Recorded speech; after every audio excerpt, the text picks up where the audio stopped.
Good morning guys. तो चलिए start करते हैं आज के यानी कि 3 नवंबर के इंपॉर्टेंट करंट अफेयर्स को। देखिए पहला प्रश्न क्या है। हाल ही में भारत की 2030 के लिए स्थापित अक्षय ऊर्जा लक्ष्य को बढ़ाकर कितना कर दिया गया। अक्षय ऊर्जा यानी कि रिन्यूएबल एनर्जी का जो लक्ष्य है 2030 का, उसे बढ़ाकर कितना कर दिया गया। तो आंसर होगा 500 गीगावाट। एक्चुअली में हम लोगों ने कल ही पढ़ा था, स्कॉटलैंड में COP26 ग्लासगो जलवायु शिखर सम्मेलन शुरू हो चुका है।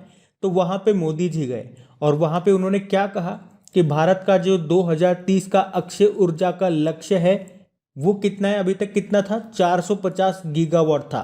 अब उसे बढ़ाकर कर दिया गया 500 गीगावाट। तो ये इंपॉर्टेंट पॉइंट रहेगा, इंपॉर्टेंट डेटा रहेगा, इसको याद रखना। इसके अलावा उन्होंने कहा 2030 तक जितनी ऊर्जा हमें, जितनी एनर्जी हमें चाहिए होगी, उसका 50% आपका अक्षय ऊर्जा से पूरा किया जाएगा। चलो कमेंट बॉक्स में टाइप करके बताओ 2022 का हमारा लक्ष्य क्या है रिन्यूएबल एनर्जी का। अच्छा, इसके अलावा मोदी जी ने क्या कहा वहां पे, उन्होंने कहा कि भारत का नेट जीरो जो कार्बन उत्सर्जन है उसका लक्ष्य कितना है, 2070 का है। 2070 तक हम नेट जीरो कार्बन उत्सर्जन को हासिल कर लेंगे। और इस तरह से आपको याद होगा प्रधानमंत्री नरेंद्र मोदी ने मध्य प्रदेश के रीवा में एशिया के सबसे बड़े सोलर प्लांट का उद्घाटन किया था, जिसकी 3 यूनिटें हैं 250, 250, 250 मेगावाट की। अच्छा बताओ, इंटरनेशनल सोलर अलायंस का हेडक्वार्टर कहाँ पर मिलेगा। मिलेगा आपको गुरुग्राम हरियाणा में। यहीं पे भारत का पहला ग्रेन एटीएम भी स्थापित किया गया था। अभी इंटरनेशनल सोलर अलायंस के डायरेक्टर जनरल कौन बने, डॉक्टर अजय माथुर बने थे। तो ये सारे इंपॉर्टेंट पॉइंट्स ध्यान रखना, बढ़ते हैं आगे। फिर बताइए हाल ही में किसे रशिया में भारत का नया राजदूत एम्बेसडर बनाया गया। तो आंसर होगा पवन कपूर को। तो अभी रशिया में भारत के नए एम्बेसडर होंगे कौन, पवन कपूर। तो इनका नाम याद रखना है। बाकी Sahdev Yadav Indian weightlifting federation के ये अध्यक्ष बने। रितेश चौहान प्रधानमंत्री फसल बीमा योजना के CEO बने थे।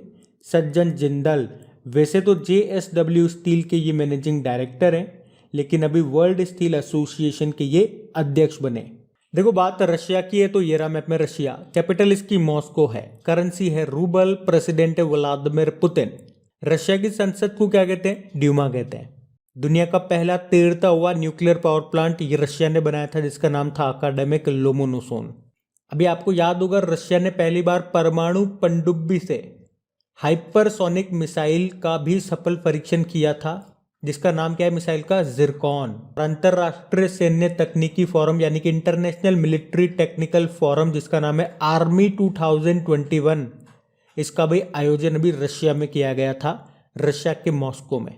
और वैसे आपको याद होगा अभी इंटरनेशनल आर्मी गेम्स 2021 का भी आयोजन रशिया में ही हुआ था। अभी रशिया के साथ हमने एक ट्राई सर्विस एक्सरसाइज भी की थी इंदिरा नाम से, रशिया के वोल्गोग्राद में। तो ये भी ध्यान रखना, बढ़ते आगे। फिर बताइए हाल ही में उत्तराखंड के किस शहर में पहले इंटरनेट एक्सचेंज का उद्घाटन किया गया। तो आंसर होगा देहरादून में। तो अभी हमारे जो केंद्रीय इलेक्ट्रॉनिक्स और सूचना प्रौद्योगिकी राज्य मंत्री हैं राजीव चंद्रशेखर, अभी उन्होंने उत्तराखंड के देहरादून में उत्तराखंड के पहले इंटरनेट एक्सचेंज का उद्घाटन किया है। तो ये राज्य के ग्रामीण क्षेत्रों में इंटरनेट सेवाओं को सुविधाजनक बनाने में मदद करेगा। और अब इसी तरह का अगला जो इंटरनेट एक्सचेंज होगा ये नैनीताल में बनाया जाएगा। तो ये उत्तराखंड का तो पहला है, लेकिन देश का 10वां है। अब बात उत्तराखंड की है तो ये रहा मैप में उत्तराखंड। देखो उत्तराखंड की 2 कैपिटल है। जो इसकी विंटर कैपिटल है वो देहरादून है। अभी इसकी समर कैपिटल बनी है ग्रीष्मकालीन राजधानी गैरसैंण।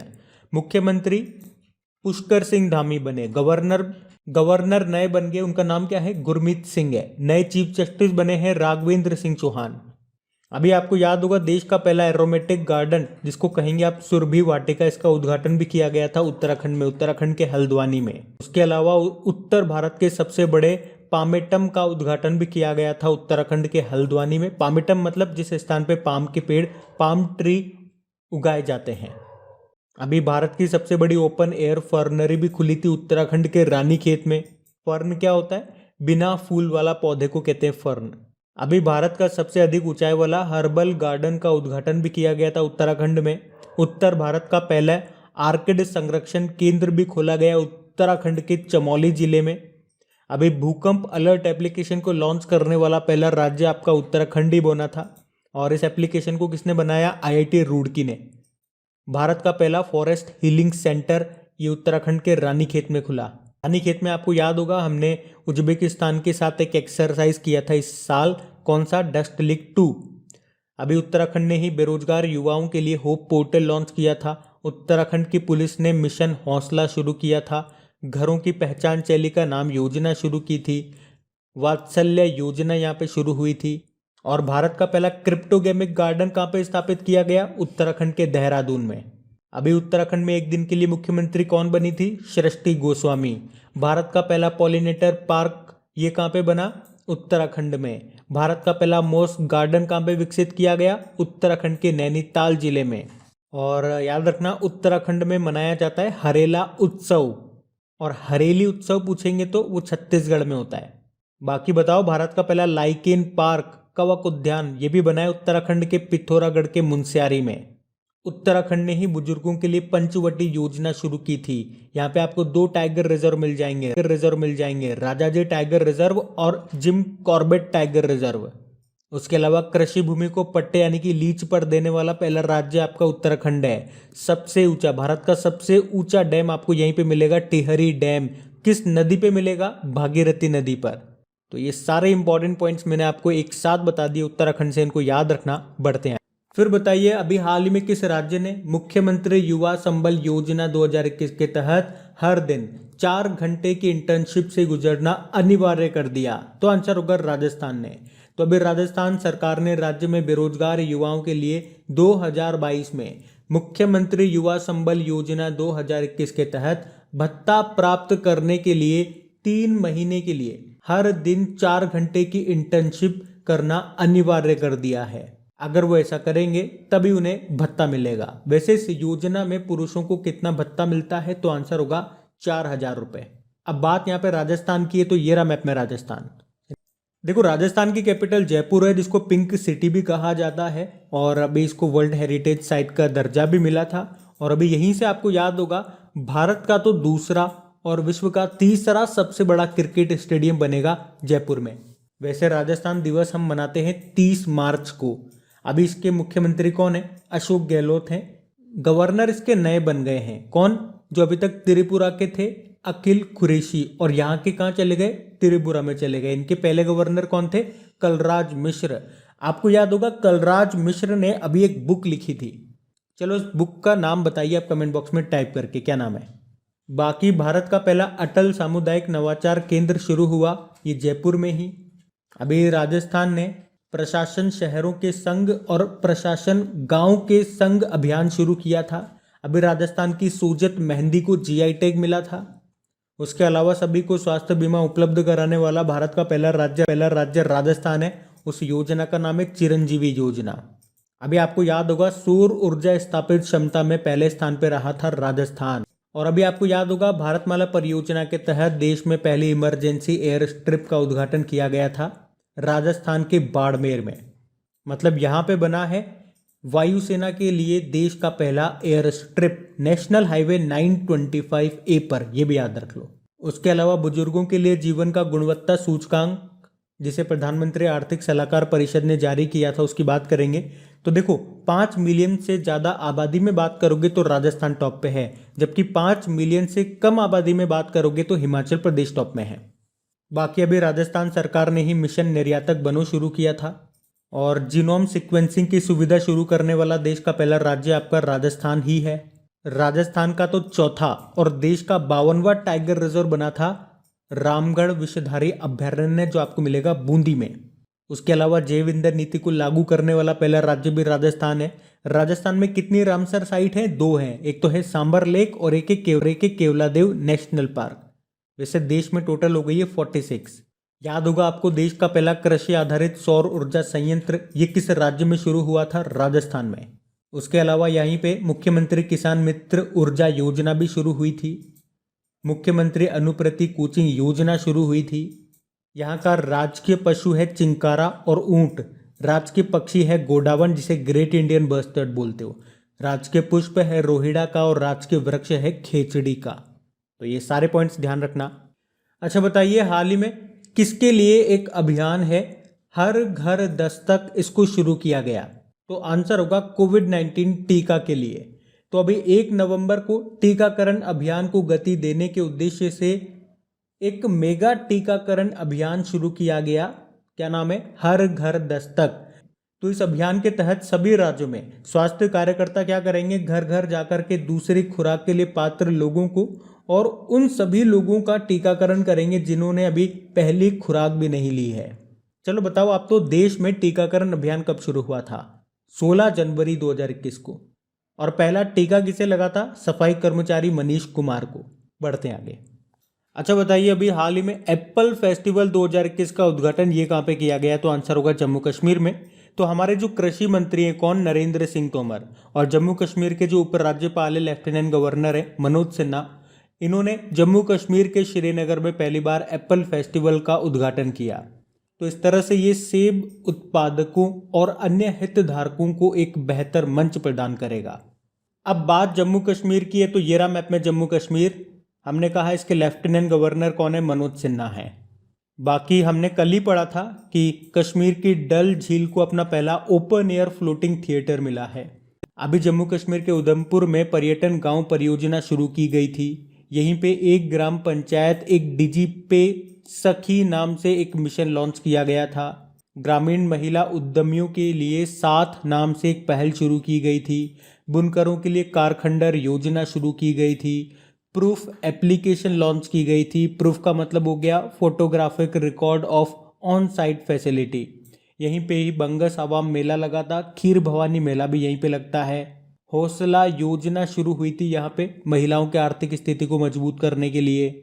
हमने पढ़ा था एशिया का सबसे बड़ा ट्यूलिप गार्डन जम्मू कश्मीर के श्रीनगर में खोला गया। श्रीनगर में ही ट्यूलिप फेस्टिवल भी मनाया गया था। और नेशनल आइस हॉकी चैंपियनशिप इस साल जनवरी में खेला गया था जम्मू कश्मीर के गुलमर्ग में, जिसको जीता था आईटीबीपी ने। और खेलो इंडिया विंटर गेम्स का दूसरा संस्करण भी इस साल के स्टार्टिंग में हुआ था, फरवरी में। कहाँ पे? गुलमर्ग में ही, जिसमें टॉपर आता था जम्मू कश्मीर। जम्मू कश्मीर और लद्दाख हाईकोर्ट के चीफ जस्टिस का नाम है पंकज मित्तल। यहीं पे आपको doctor Salim Ali national park मिलेगा। और सलीम अली बर्ड सेंचुरी तो आपको गोवा में मिलेगा। किश्तवाड़ नेशनल पार्क मिल जाएगा। दचिंगम नेशनल पार्क मिल जाएगा ये। और इसी नेशनल पार्क में हंगुल मिलता है जो कि जम्मू कश्मीर का राज्य पशु है। और भारत की ताजे पानी की सबसे बड़ी झील वुलर झील है। तो ये भी ध्यान रखना। बढ़ते आगे। फिर बताइए, हाल ही में हुनर हाट के 30वें संस्करण का उद्घाटन अभी कहाँ पे किया गया? तो आंसर होगा देहरादून में। अच्छा, हुनर हाट में होता क्या है? तो जो अल्पसंख्यक समुदाय हैं, जो भी हैंडीक्राफ्ट्स वगैरह के जो भी वो प्रोडक्ट्स वगैरह बनाते हैं, तो उसे बेचने के लिए पर्याप्त मार्केट उपलब्ध कराने के लिए इसका आयोजन किया जाता है। तो ये इसका 30वां संस्करण है जिसका उद्घाटन कहाँ पे किया गया? उत्तराखंड के देहरादून में। अच्छा, आप तो ये बताओ, हमारे अल्पसंख्यक मामलों के मंत्री कौन है? मुख्तार अब्बास नकवी है। याद रखना ये। बढ़ते आगे। बताइए, अभी हाल ही में किसे स्पेन में भारत का राजदूत यानी कि एम्बेसडर नियुक्त किया गया? तो आंसर होगा दिनेश पटनायक को। तो अभी दिनेश पटनायक को स्पेन में भारत के अगले राजदूत के रूप में नियुक्त कर लिया गया है। बाकी ER शेख आयुध निदेशालय के पहले डायरेक्टर जनरल बने। PL हरनाद पारादीप पोर्ट ट्रस्ट के ये अध्यक्ष बने। और अवीक सरकार अभी ये फिर से चेयरमैन बन गए हैं प्रेस ट्रस्ट ऑफ इंडिया के। तो इनका नाम भी ध्यान रखना। बढ़ते आगे। बताइए, अभी हाल ही में ऑक्सफोर्ड इंग्लिश डिक्शनरी ने किसे अपना वर्ड ऑफ द ईयर 2021 चुना है? तो आंसर होगा वैक्स। तो अभी ऑक्सफोर्ड इंग्लिश डिक्शनरी ने साल 2021 के लिए वैक्स को वर्ड ऑफ द ईयर चुना है। यहाँ पे वैक्स ये एक लैटिन शब्द है जो कि वैक VACCA इससे लिया गया है, जिसका मतलब होता है काऊ, गाय। तो वर्ड ऑफ द ईयर किस शब्द को चुना जाता है जो सबसे ज़्यादा चर्चा में रहा है? और अभी आपको पता है कोविड-19 के कारण वैक्सीन शब्द का काफ़ी उपयोग हुआ, जैसे कि डबल वैक्स्ड, अनवैक्स्ड, एंटी वैक्स्ड जैसे शब्दों में। तो ये ध्यान रखना। बढ़ते आगे। फिर बताइए, अभी हाल ही में सरदार पटेल नेतृत्व केंद्र का उद्घाटन कहाँ पे किया गया? तो आंसर होगा मसूरी में। और अभी आपको याद होगा 31 अक्टूबर को हमने राष्ट्रीय एकता दिवस के रूप में मनाया था सरदार वल्लभ भाई पटेल जी के जन्मदिन को। तो इसी दिन उत्तराखंड के मसूरी में सरदार पटेल नेतृत्व केंद्र को शुरू किया गया। और किसने इसका उद्घाटन किया? हमारे केंद्रीय जो मंत्री हैं डॉक्टर जितेंद्र सिंह ने। अभी आपको याद होगा, हमने पढ़ा भी था, इन्होंने ही भारत का पहला और अनोखा मानव युक्त महासागर मिशन जिसका नाम है समुद्रयान, उसको भी लॉन्च किया था। कहाँ पे? चेन्नई में। तो ये भी ध्यान रखना। बढ़ते आगे। फिर बताइए, अभी हाल ही में पत्रकारों के खिलाफ अपराधों के लिए दंड मुक्ति का अंतर्राष्ट्रीय दिवस ये कब मनाया गया? तो आंसर होगा 2 नवंबर को। इसे इंग्लिश में बोलेंगे international day to end impunity for crimes against journalist. Actually में 2 नवंबर 2013 को माली देश में 2 फ्रांसीसी पत्रकारों की हत्या की स्मृति में संयुक्त राष्ट्र के द्वारा इसे 2 नवंबर को मनाया जाता है।